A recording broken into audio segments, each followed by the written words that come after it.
tatizo lako na wewe Maria. Kila siku nakwambia yule binti achana naye.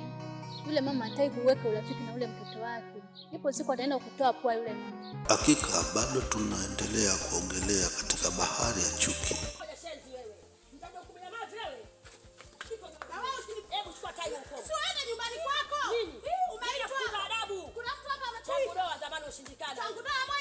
Furaha,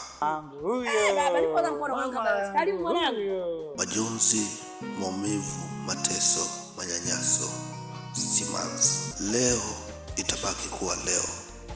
Hatima ya kesho sitambui. Nimefurahi sana na upo tayari kufanya kazi na matarajio yako utaka uanze lini kazi. Hivyo unajitambua, usipelekeshwe na hisia. Kumbe unalilia mapenzi dada.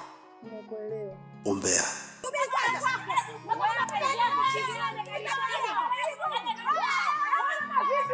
Usaliti. Tena ukiwa mbali na mimi. Nakaa nikifikiria achana na yule bwege kwanza. Ili uwe karibu na mimi, niweze kuenjoy zaidi mpenzi wangu. Hii ni hatima yangu.